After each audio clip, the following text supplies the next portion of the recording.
Bonjour à tous, j'espère que vous allez bien. Moi, je vais très bien en tout cas. Aujourd'hui, on se retrouve pour une vidéo où on va parler de phrasé bebop. Le phrasé bebop, c'est quoi? C'est un phrasé qui a été utilisé dans les années 40, qui a été apporté dans les années 40. Donc, c'est une phase de l'histoire du jazz, le bebop, qui a été apporté par des personnes comme Charlie Parker, Dizzy Gillespie, Bud Powell, Thelonious Monk, et j'en passe bien entendu.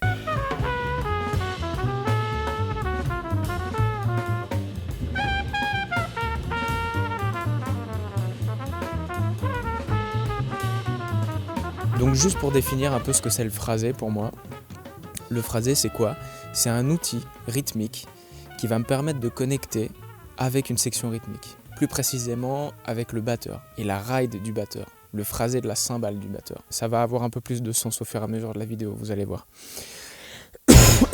Donc pour phraser bebop, on va avoir besoin d'utiliser un débit. Ce débit, ça va être un débit en croche.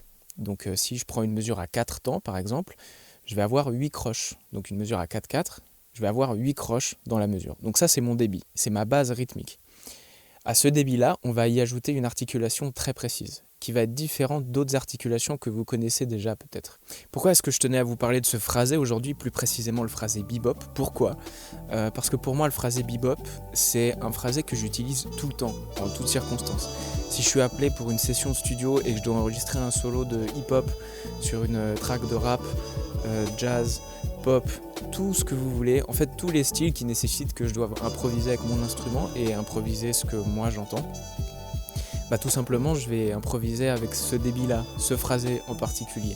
Donc c'est pas seulement un phrasé qui va vous être utile lorsque vous allez jouer du bebop ou du swing, mais c'est un phrasé qui va vous être utile également lorsque vous allez jouer dans d'autres configuration musicale. Donc voilà, c'est pour ça que pour moi ce phrasé, il est primordial, et si on est musicien de jazz et musicien improvisateur particulièrement, et qu'on improvise dans les codes du jazz, un peu dans les codes de la musique afro-américaine aux États-Unis, pour moi c'est quelque chose qui est primordial. C'est une corde pour moi qu'on doit vraiment avoir à son arc lorsqu'on est musicien improvisateur. Donc maintenant, pour vous montrer ce fameux phrasé bebop, ce que je vais faire, c'est que je vais jouer la même phrase avec 3 articulations différentes.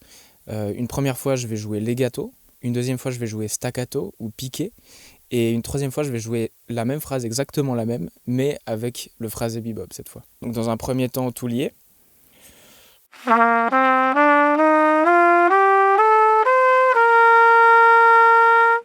Ensuite, piqué, staccato.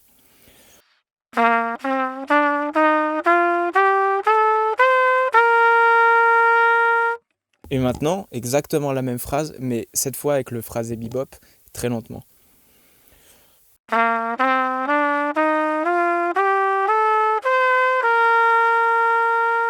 Encore une fois.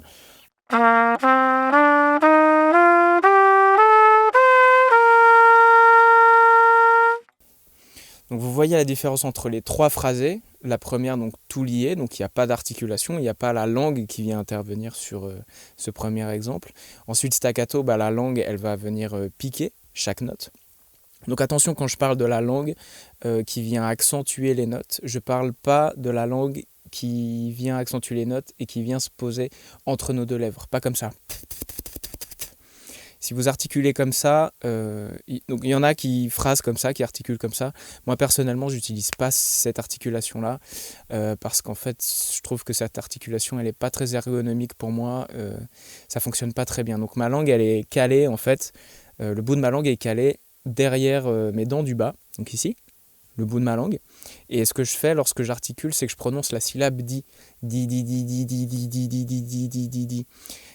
Cette articulation, elle est utile et ergonomique pour moi dans le sens où ma langue, elle est toujours placée de façon à ce qu'elle puisse filtrer un peu l'air pour pouvoir monter dans l'aigu ou descendre dans le grave. Si vous voulez des informations supplémentaires sur le placement de la langue, je vous propose de regarder mon autre vidéo sur comment placer sa langue à la trompette, donc lorsqu'elle sortira bien entendu. Donc ce phrasé bebop, comment est-ce qu'il s'articule? Du coup vous avez votre débit de croche, donc imaginons qu'on a une mesure à 4 toujours avec 8 croches dans cette mesure à 4 temps. Mon articulation, ça va être d'articuler, on va dire d'attaquer, de réattaquer toutes les 2e et 4e croches. Et donc ce que je vais faire, c'est que ma 2e croche, elle va être liée à la 3e, et ensuite ma 4e croche, elle va être liée à la première croche du groupe d'après, donc de mon deuxième groupe de croches dans la mesure. Je vais reprendre cet exemple entre les 3 articulations différentes, mais je vais faire seulement avec une note pour vous montrer vraiment la différence.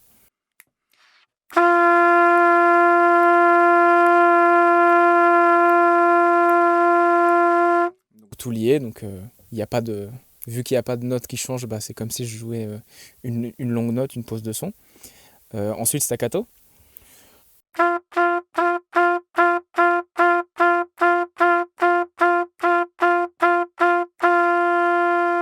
Et maintenant avec le phrasé bebop.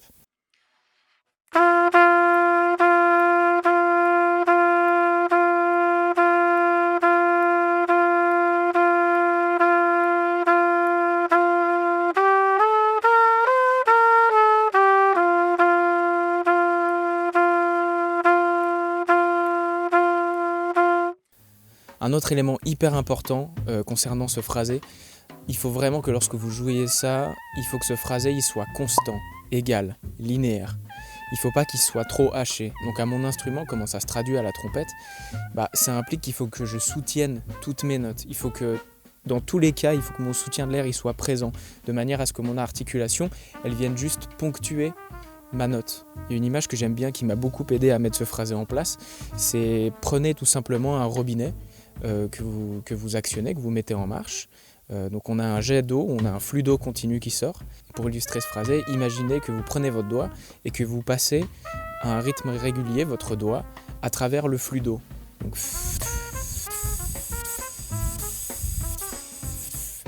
Donc avec ça vous avez compris, le flux d'eau c'est tout simplement mon air, donc le son, la note. Et mon doigt, là en particulier à la trompette, ça va être ma langue qui va venir ponctuer mon débit d'air, mon flux d'air, qui est tout le temps soutenu, qui ne s'arrête jamais en fait. Donc voilà, pour avoir un phrasé linéaire et constant, il faut que vous souteniez votre air tout le temps. Il faut que vos notes elles soient toujours soutenues. Il faut qu'il y ait toujours ce petit filet d'air qui soit toujours derrière. Maintenant, pour travailler ce phrasé, qu'est-ce qu'il vous faut ? Il faut le travailler donc avec un tempo, avec un métronome de préférence si vous en avez besoin. C'est préférable justement d'utiliser un métronome. Travaillez-le avec des choses simples. Par exemple, au début, vous pouvez commencer à le travailler sur un mode particulier, sur une gamme particulière. Prenons Do mixolydien par exemple.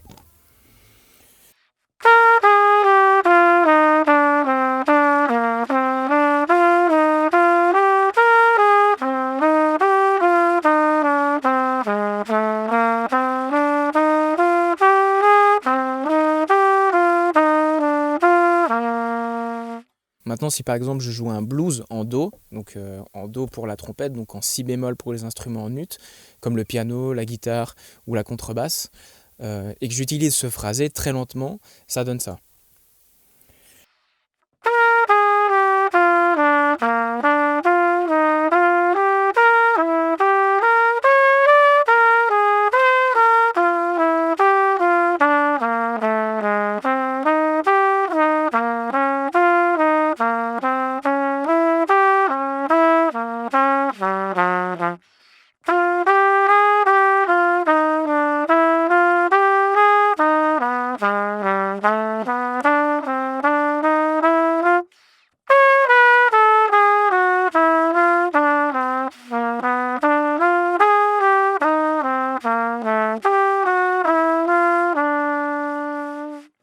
Et c'est hyper important lorsque vous travaillez ce phrasé, surtout dans un souci d'apprentissage et d'ancrage de ce phrasé, que vous le jouiez binaire dans un premier temps, et pas trop swingé comme ceci.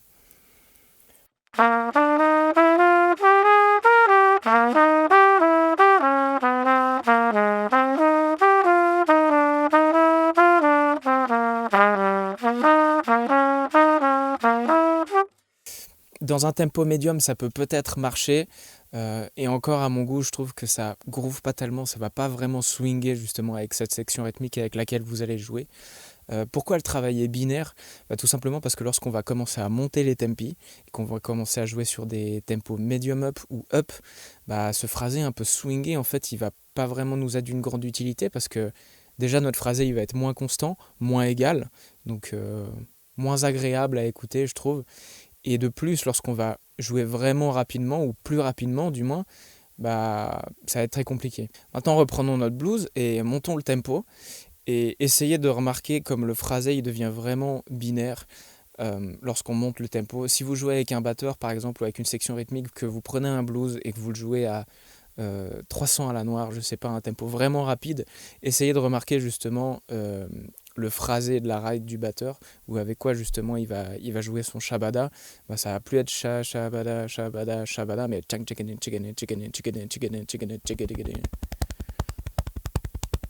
on va être sur un débit essentiellement binaire. Et justement, pour pouvoir connecter avec ce débit-là de la section rythmique, il faut que notre débit aussi soit binaire, en quelque sorte. S'il swing, ce tempo, la conséquence principale, c'est qu'on va être en retard par rapport au time, par rapport au tempo général du groupe.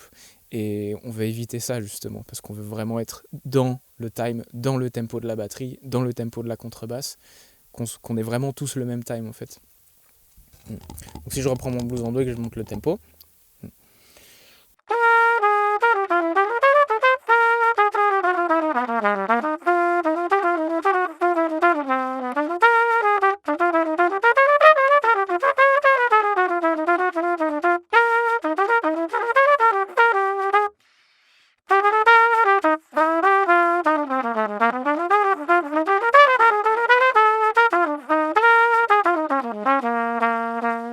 par exemple, prenez Wynton Marsalis lorsqu'il joue Cherokee à un tempo hyper rapide, bah, écoutez par vous-même, vous allez constater que les croches, en fait, elles sont hyper binaires, hyper égales, hyper constantes. Et justement, qu'il y a toujours ce soutien de l'air qui traverse derrière, en fait. Mais le phrasé est strictement binaire. Voilà, c'est tout pour aujourd'hui à propos de ce phrasé bebop. C'est pas seulement un phrasé bebop, c'est un phrasé que les musiciens utilisent, en tout cas que j'utilise pour absolument tout ce que je fais. Apprendre ce phrasé, ça m'a permis de développer mon langage, de cadrer mon vocabulaire musical, de pouvoir connecter avec la section rythmique, de pouvoir comprendre ce que font les sections rythmiques, de pouvoir interagir justement avec les autres musiciens qu'il y a dans un band. Donc je vous le recommande très fortement si vous n'avez jamais entendu parler de ça. Je vous conseille de commencer à travailler ça. Ça va vraiment être bénéfique à votre jeu. En tout cas, ça l'a été pour moi, personnellement. Je vous remercie d'avoir regardé cette vidéo. Encore une fois, si vous avez aimé le contenu de cette vidéo, n'hésitez pas à liker, n'hésitez pas à commenter en dessous, n'hésitez pas à me dire si ça vous a servi. Si c'est le cas, n'hésitez pas à le dire. Si vous n'êtes pas d'accord, si vous avez des questions. Donc voilà, je vous laisse là pour aujourd'hui. Merci beaucoup d'avoir visionné cette vidéo. À bientôt.